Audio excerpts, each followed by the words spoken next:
Welcome back to the Ali Maz Show. I am your host, Ali Maz, and today I have a solo episode for you.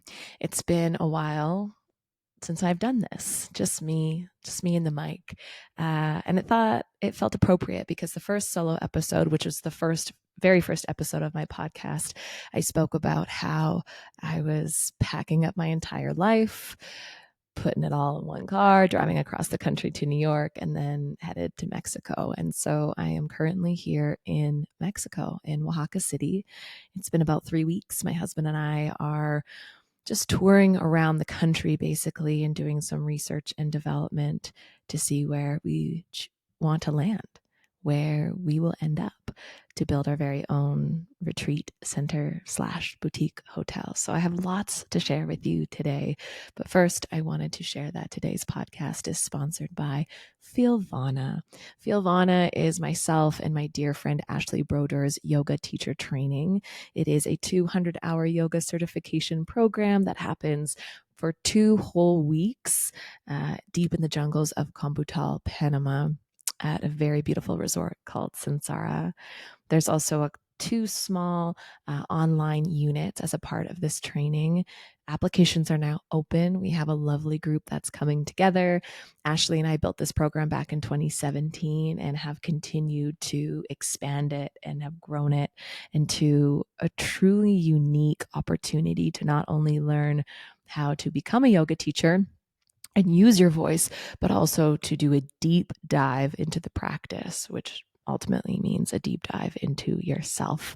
So a lot of people come to yoga teacher training because they want to just learn more and they think, oh, I'm not going to teach and end up teaching. And some come in thinking they want to teach and then end up getting so much more that it inspires them down a whole new path. So if it's something that you're interested in, it's www.feel,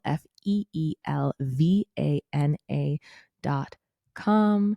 And I hope to have Ash on the podcast really soon so we can talk a little bit more about it. So here I am in Oaxaca City. I am maybe blonder and more tan if you're watching this on YouTube than you remember me as. And so much has changed since then. And I've been deep in my meditation and journaling and working with my teacher. But there's something about just sitting with the mic and podcasting that I hope will allow me to continue processing what just happened. Because I feel like from December until now, there's been such wild amounts of change. So I guess where I'll start is Lady Vana. Lady Vana is my women's retreat. I held it the second week of March in Sayulita in Mexico at a beautiful place called La Jolla. I had 23 amazing women from all over the world come together to do the work. What is the work? This is something that, we're doing the work. We're doing the work. She's doing the work. Are you doing the work? What is the work? So to me, the work is finding time to sit with yourself. When you sit with yourself, it can feel confronting because as a society, we have so many ways in which we are able to distract ourselves and so many ways in which we don't have to feel. And so when we come to sit with ourselves, it can feel really icky because we're like, damn, I've been avoiding that. I didn't want to feel that. I don't want to admit to myself that, fill in the blank. And so to me, the combination of movement, stillness, breath work, and conversation in nature is sort of how I have defined the work for myself and for others. And it never ceases to amaze me how potent these containers can be. And really from the get-go. So if you think about the first day of the retreat, everyone sits in circle. We go around the circle and the question is just, why are you here? What's your name? Why are you here? And what can come from that space is just one person saying their name. And then all of a sudden the tears start to flow because it's the first time in a long time where they have felt seen or recognized or valued. You have 22 other people just sitting and breathing and witnessing you in this moment. And it's emotional because we go so fast in life and we're just trying to get through the day and trying to get through the to-do list. And so when you slow down enough to say, hey, I'm Allie and I'm here to heal. I'm here to connect. I'm here to re-find myself. I'm here to use my voice. The power in that is so profound, so profound. So that's how that starts. That's how the retreat starts. That's the jump off point. And then from there, we go all sorts of places. Who do I want to forgive? How do I want to forgive myself? How do I want to use my voice? I'm actually really sad. I'm actually really angry. And I joke about this a lot. It's not a joke, but sometimes it is. I think that we're all really angry. There was this quote I saw the other day. It was like, women think they're sad, but they're actually furious. And everyone kind of was like, ah, hee, hee, hee. And I'm like, if you're laughing, it's you. And getting in touch with like the ways in which we're mad, the ways in which we've suppressed our voice, the ways in which we have been oppressed. And so all of that stuff starts to unearth itself. And so it's just true medicine to use your voice and yell or say, I'm angry, and get in touch with it. Because then we can move forward. To me, anger is a portal. And it took me a really long time to realize this. I just thought, okay, I'll look at all this stuff that, hurt me or made me upset and go, okay, yeah, I find compassion for that and let's move on. And everyone's doing the best that they can. Sure. That is a path. That is one way. But it never seemed to work because I was never working with my rage or my anger. And we've touched on rage a lot, I think, through this season of the podcast, in the episode with Erin, the episode with Sarah. And so to me, it's this idea of having safe and healthy ways to move through the rage. Like this depth within us that so many women are unwilling to touch. Why? Because you weren't allowed to. You weren't allowed to be angry. Someone told you somewhere down the road, put your emotions away, put your feelings away. That is not what little girls do. That is not what women do. My teacher says no one likes to see a pretty girl angry. It's like, stop that. It's not allowed. Be sunshine all the time. We don't want your rain clouds. We don't want your storms. We did a temascal, which is a traditional sweat lodge here in Mexico. And it's such a beautiful ceremony. I've done it twice. And you sort of crawl in. The ceiling is quite low. You sort of crawl in, sit in circle. The shamans bring in these hot rocks that they call the grandmothers, the abuelas, and they put them into the hut and pour water over them, and they close the flap. So it's complete darkness and it is very hot. And they sing songs and they chant and they pray, and there's 4 rounds, and representing earth, water, fire. There's a big death moment or an ending, and it really gives you the opportunity to cry, scream, laugh, sing out, and it's primal. And I just think in our culture, in the Western world, we've lost so much of the process of moving through our emotions to come to a place of gratitude. We sort of skip over it. It's like, that happened, that sucked, let's move on. What can you do? Versus walk through the fire of your own emotions, bleed and scream and cry and scream out and dance and alchemize your pain. And so really that's what Lady Ivana to me is all about, is creating spaces for women to come together to just be raw with their emotions, raw with their laughter, raw with their dance, raw with their roar, their scream, their bodies. It's an initiation into womanhood, really, in a way, regardless of age. It's an initiation into a sisterhood, regardless of age. I think on this retreat, our youngest was maybe 22 and all the way up to, 50s, 60s, which is so beautiful. We need the multi-generational healing. We need the wisdom of our elders. We need the innocence of the young women, and every space in between. So it was so friggin' powerful. Yeah, it's so hard to put into words. It's something that you can only really experience, but I feel so grateful for those women who came together to allow themselves to go so deep within themselves. So that one happens. I finish the retreat. And it's the first time my husband was kind of near the retreat. Usually I go away and come back. And so he was just around, which was something new for me. And it drove me crazy. I was like, get out of here, man. Get that male energy away from me. Because you're just so in this like beautiful imbuing of the feminine. And then it was like, okay, next. And now we got to travel and go all these places. And it was a little jarring for my integration. So I was a raging bitch the day after the retreat. I have since taken accountability and apologized to my husband because he was just an innocent bystander. And if you listened to this podcast before, read my newsletter, I talk a lot about how I struggle with integration. I talk a lot about how hard it is for me actually to come out of these experiences and come back into the quote unquote real world. So it took me a day. I was just like feeling exhausted. I was about to get my period. My voice was raw. I had no voice left. Um, and so what was different this time about integration is that I had my husband with me and I actually took it really seriously. So I had a massage. I did a sound bath. We were in San Pancho, and this amazing woman did this sound bath and art class, which was really helpful for me to ground and land in my own experience. And to me, after retreat, as much as I love the women I share the space with, I have to then sort of cut the cords and bring my energy, really rein my energy back in. So I did a sound bath. I spent a day in bed. I stayed as quiet as I could. And my teacher, Amy, was very incredible as always. I talk about her a lot. I really want to have her on the podcast.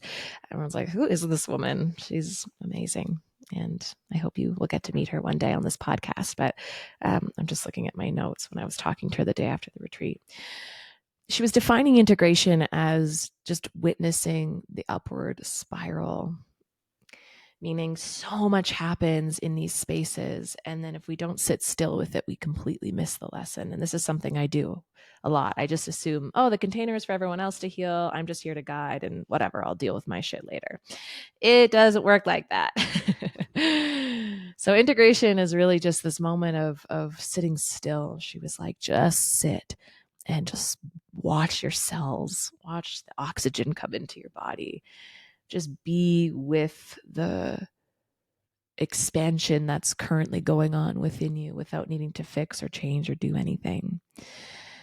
And that was really important to me because if you listen to my first solo episode and kind of throughout the podcast, I talked about this, how I came back to Panama and I just like, went wild with my to-do list and doing all this shit and I got sick. So this one I was like, I'm going to do it. I'm going to sit with it. I'm going to be with it. And I'm going to get the lessons that I need to learn so I don't have to learn them again. That's the whole point is that we're actually learning our lessons. And so I stayed as quiet as I could. I really took good care. And a lot of this actually was observing this last little piece of scarcity mentality in me is like, oh, well, a massage costs this much money and I could save that money and put it towards something else. And, you know, um, it's that last little bit of scarcity. I've really, really worked my money stuff, my relationship to money over the last year, and I've come out through the other side to a place where I have a totally different relationship to money. But it was just this last little piece that I was noticing and picking up on. I'm like, oh, that massage is $200. Well, I could just sit by the pool instead or just go for a walk, and I don't need that.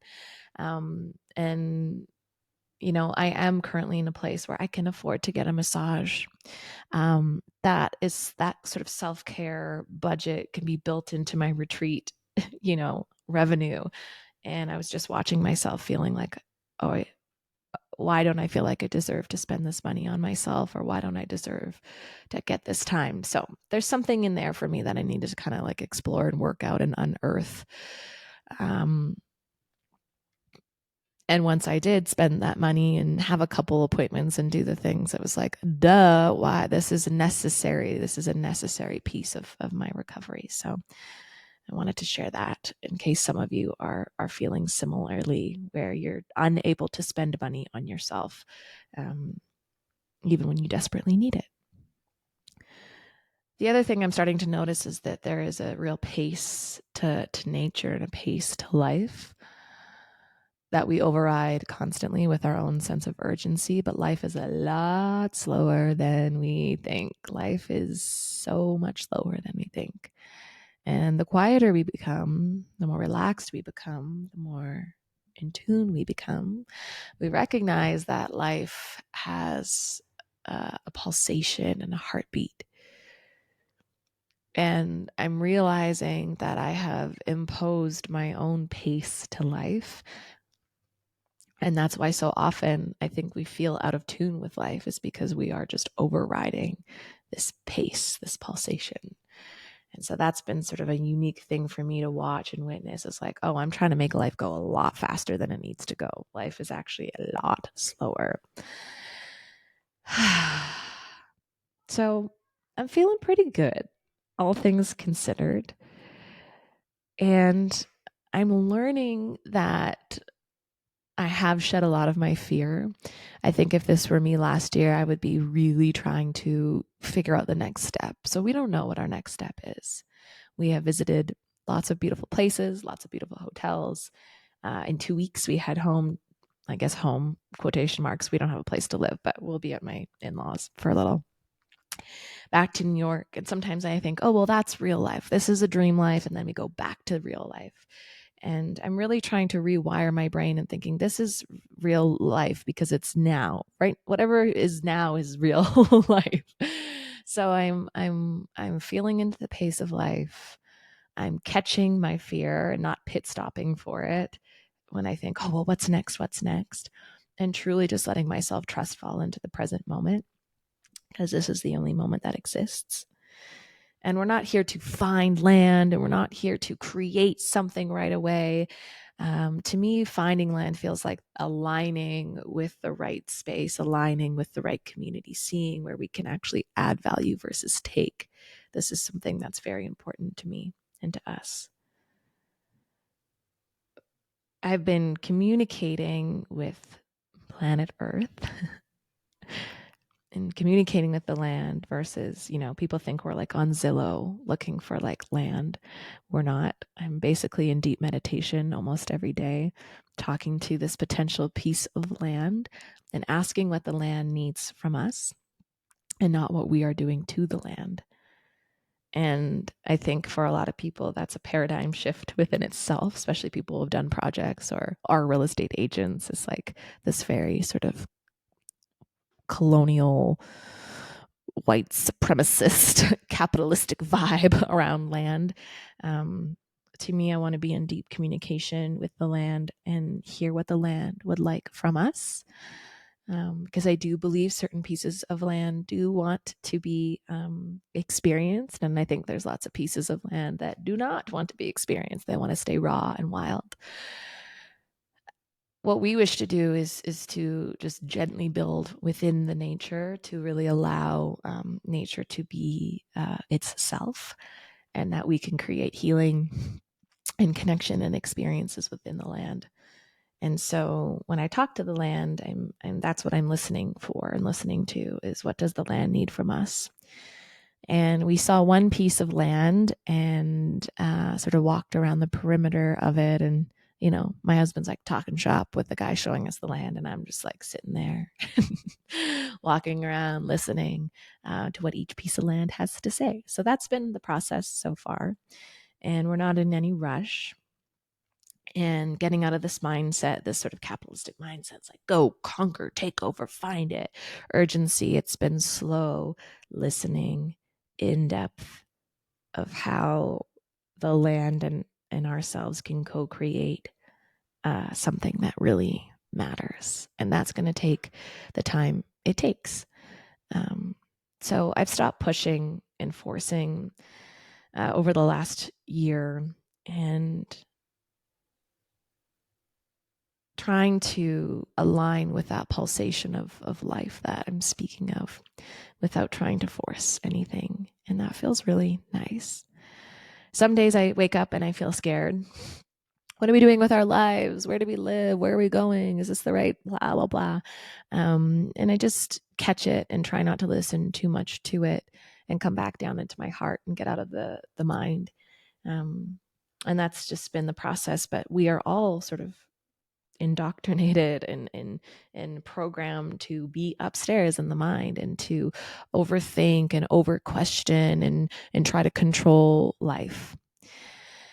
So this whole process has been this deep shedding, this deep surrendering, this deep letting go of, I think I'm in control. I think I'm the one who knows, where life knows. Life knows how to live itself. Life knows how to guide me to where I need to go.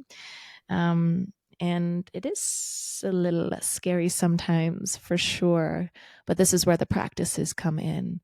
This is where the sitting and meditation comes in. This is where the moving of the body comes in. This is where the journaling comes in. This is where working with a spiritual teacher comes in. And it's led us to the most beautiful places. We have seen lots of beautiful land. We have seen lots of beautiful regions and places and people, and met wonderful people, locals who, wish to help us and show us the way. So I don't know where we will end up. I do not know where this land is. I have an idea, certainly, but the waiting, the listening is really something special, and a wild process for us. And in the meantime, creating on the side. It's not like we're just like sitting here not working or doing anything. I'm still working away and building out my retreats and my trainings and doing the podcast. I just launched another YouTube video today, 45-minute flow. And it feels really cool to be able to create still that piece of my work while in the background do this sort of deep dive into this next piece. And it feels really exciting to put my content out into the world. I've talked about this a little bit, but this is the first time I've ever owned any of my content. Especially with YouTube. I have millions of people that have been practicing my YouTube videos with Lululemon for years, which I think is so beautiful. And it's been a really amazing way for people to come in contact with my work. And so I'm in deep gratitude to Lululemon, and to open, these places that own my content. But I think what people don't realize is that, like, I'm not making any residuals off of any of those views. That's those companies are profiting from those videos. And so for me, it's been really important to kind of Taylor Swift it and do my own, Taylor's version, Allie's version of my YouTube videos that hopefully, not right now, it's not happening yet, need some more views, but can start to monetize those videos as a way, and as another income stream for me, as we do this project. And that's been something really important to me. And I think the teachers, yoga teachers, or anyone sort of in this field can relate to, is that our exchange of time, energy in our own bodies for compensation is they're intrinsically linked, meaning I only get paid when I do a thing, versus trying to create something that you create one time and that creates a passive stream of revenue.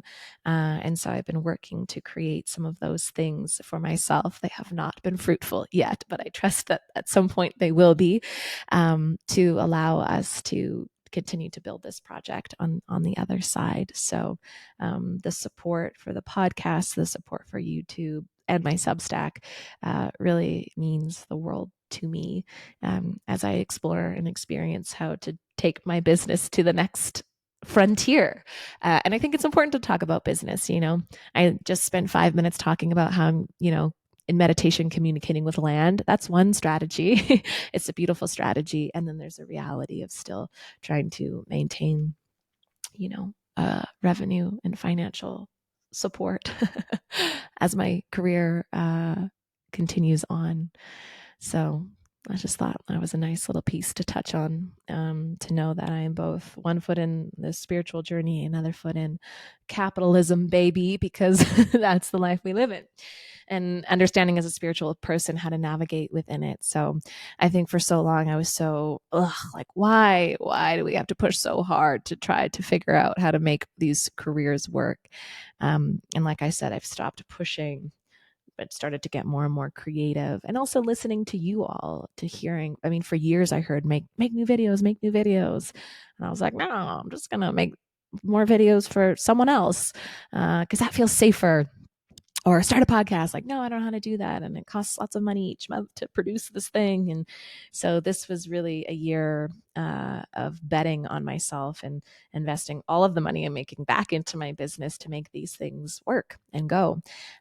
So I don't know. I hope that's a little bit of an insight for those of you who listen and are creating your own businesses. That to me, it feels really twofold: to be deep connection to the divine, listening to life, and then creating things from the heart and figuring out how they can monetize enough to keep food and shelter, and beyond, because I do believe that this career can be very abundant, and have certainly felt that way. So that's a little piece there that I wanted to touch on. As for what is next for me, we come back to New York and then we head to Europe. I have my Italian retreat, Tuscan Dream retreat, which I'm really excited about.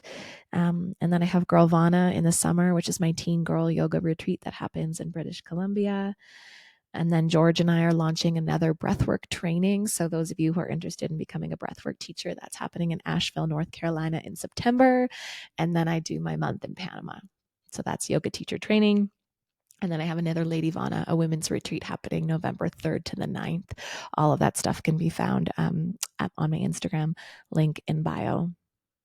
So I guess how I want to close this episode is to tell you that all of your dreams are real. All of them. The more you can spend time in your dreams, meaning visualizing, writing them down, making Pinterest boards, talking to people about them, the better. And to me, there's no sort of clear-cut strategy or form in bringing your dreams to the world other than that, because manifestation happens in the void, meaning it's the feminine principle. Everything happens in the void. You dream something up. It's like, I'm looking at a chair in front of me. This is something my teacher always talks about. She's like, someone somewhere had a thought to create the chair. There was no chair before. Someone had the thought to create the chair. That is manifestation. So there's likely something that you want to create that no one has thought about in the way that you have. It's like how I feel about creating the hotel. Yes, hotels exist, but the way we are thinking about creating community through the hotel healing center is a way that no one's thought about it before. And so taking time to visualize it, then writing it down and talking about it is the first step to anything. And then watching how the mind tends to overcrowd. Well, that's not real. And how are you going to do that? How are you going to find the money to do that?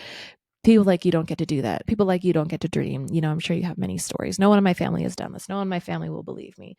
Yada, yada, yada.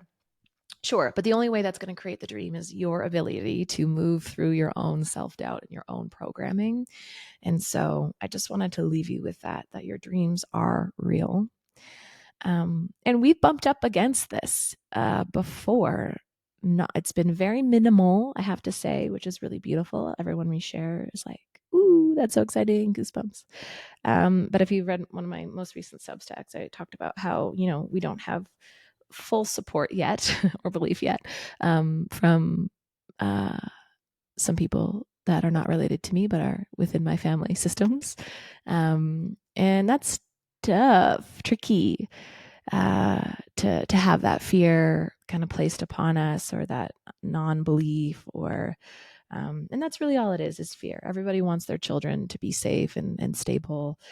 So I really get that and hear that and have compassion for that. But to remain unwavering in a dream when people don't support it or believe in it has been a bit of a ride. What it's done is it's brought a lot of contrast to my life to see and view my own parents as just rock stars. And I think that I said this in my first podcast solo episode where, my parents have always said that my dreams are real. And I really see and understand that not everyone has that experience. And for those of you that are raising children right now, that are sharing that with your children, I hope that you can see me as a byproduct of someone who was raised by two people that said dreams are real, and that if you follow what you love, the money will come. My father has said that since the day I was born. And I think I took that for granted throughout my life. And now I could kiss the ground that my parents walk on, truly, because of that. I am so grateful for their trust and their implicit knowing of the power that I contain, and to not doubt it or deny it or not believe in it or criticize it or judge it or be afraid of it. They see it and they're like, yeah, that's our girl. Fuck. I am so grateful for that. Beyond, beyond, beyond. So, mom and dad, if you're listening, love you to the moon and back. Your pride and belief has meant the absolute world to me. And if you're someone who's listening to this and was like, damn, I did not grow up like that. I have a lot of compassion for that, and I think that you now can be someone who gets to be that for other people. You get to be that for your own children if you have children, and you get to be that for yourself. But I certainly do see the privilege and the advantage in having parents that believe in me very clearly now, and I think that that is who I have been in my life too, is to be a champion for others, other people's dreams, and certainly a champion for my own and my husband, to be a champion for him and his dreams and his art and in his creations, and especially for young people, the work that I do. It's like, yeah, what you feel inside of yourself is real. Whew. And it ain't easy sometimes to chase after those dreams or do those things, especially in the presence of people who do not believe in you. But you keep going forward anyways, one step at a time, and leaning into God or source or universe, whatever you wish to call it, always feels like the biggest net or container or energy of support. So on the days where you really feel like you can't do it, or you really don't have people that see your vision or your dreams, go to God. Go to God. and for me, I've talked about this before. We talk about this so much on the podcast, the divine, the oneness, however you wish to define it. For me, it's not a white man in the sky. It's all there is. And God is in communication with you. God is never leaving. I was reading, this is a bit of a side note. I know I said I was going to say goodbye. I'm still here if you're still with me, but I was reading these religion texts that for children, and not like out of just someone had them in their home, and I was reading them just out of curiosity, like, what are children learning in religion? And there was something about like, if you sin, if you're bad, like, that's like God leaves you. And it made me so mad, because I was like, God never leaves you. God is never leaving. Love is never leaving. And we are teaching our children good, bad, right, wrong, should, shouldn't, which my teacher says those are the 6 no-go words. So just think about that. Pause for a moment. Good, bad, right, wrong, should, shouldn't. We realize that we live most of our lives in that duality. So if you eradicate those words, what's left? What's left? Let me tell you, all of life waiting for you to live outside of the construct of these 2 things, outside of the construct of sin. And the Mary Magdalene, I've shared a lot about this in my Substack. I have a deep reverence for Mary Magdalene and sort of been an initiate on this path. But all of her sort of wisdom was stripped from the Bible. And, the Bible was like, she's a prostitute and, a whore, because that's what we do to women to oppress them and take away all of their power. But in the Mary Magdalene scriptures, she says that there is no such thing as sin. The only sin is when you abandon yourself, or you come out of alignment with your own true self. That is sin. The only sinful thing you can do is to abandon yourself and try to be someone else, or try to fit someone else's mold. That is her definition of sin, and so powerful to think about, to contemplate. You outside of the constructs of good, bad, right, wrong, should, shouldn't, is you being free. So how do we get here? I don't know. I'm on a tangent again, but to teach children about God is going to leave you. God's going to turn their back on you if you do not obey these set rules. Just crushed my heart. And it's like that belief system digs in so young, right? Before age 7. And then we're just so afraid of getting it wrong. And we spend our whole life trying to be good, or that was me trying to be good, or trying to rebel. That's sort of like my husband's like upbringing. He was just like, yeah, I'm going to rebel against, all of this stuff. Whereas I was like, didn't grow up. Well, I actually did go to Catholic school for a little bit. My parents aren't that religious. But I was still like, yeah, I got to be good. I got to be good. I got to get it perfect. I got to get it right. Which I think a lot of women do because we don't really have the same opportunity to kind of push against the system as maybe men do. So if you're still trying to do this in your life, trying to be good, trying to get it right, quote unquote, right, just this deep realization that, honey, you're never going to get it right because there is no such thing as right. There is no such thing as perfect. There is no such thing as ticking all the boxes of the perfect thing to do in life, because life doesn't work like that. Life knows how to live itself, and it is in this beautiful expansion and contraction and pulsation, like what I was talking about at the beginning of the podcast. That's what life does. So if you're still trying to, stay in that relationship, stay in that job, stay, 5 pounds underweight, or, eat only certain foods, or perform in only a certain way, or act only a certain way to appease people, that's not a life. I just want to free us all. But that to me got me free. It's like, there's no sin. The only sin is going out of alignment with your own self. That is so powerful. And not to go into this deep dive about how, religion can kind of put us in that box and confine us to a life where we're just trying to get it right so that we won't burn in hell, is like insane. It's insanity. I'm God, you're God, we are all God. We're all just in the contraction and expansion of life. There's no getting it right in this lifetime, because there is no such thing as good, bad, right, wrong. There just is. And I always say that the isness is the business. This is what we're trying to do, is just live life from our own heart. And I do, you might be sensing this within me. I have felt challenged, sort of being back in New York, and there's sort of a maybe more conservative edge to being in America that I'm not used to in Canada.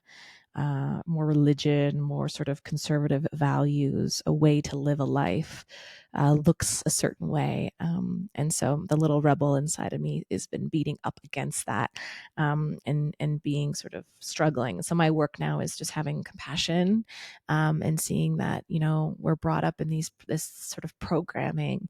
And I like I said, it can acknowledge my privilege that I have been able to kind of climb up and above and question the programming, and question the system, and question the quote unquote right way to live life. And so I do feel strongly about sharing these messages, and teaching them, and freeing people, so that people can continue, like I said in the intro of this podcast, to live a life that is theirs, that is your own. This is your life. This is your life. This is the one. You're the one that you have been waiting for. So I think that's where I'll finish, because otherwise I'll continue just to rant at you. And I'm going to go explore Oaxaca City. So thank you for listening. It means the world to me, and then some. If you like the podcast, it would mean the world for you to subscribe to the podcast. I'm learning that podcasts are measured in how many subscribers, not necessarily listens. This is all a new world for me. Your reviews mean the world to me. So if you have the opportunity to rate the podcast and leave a review, and same thing goes with YouTube. And thank you for being you, for listening, for being on this journey with me. And I am wildly grateful. And I'll see you in the next episode. Bye.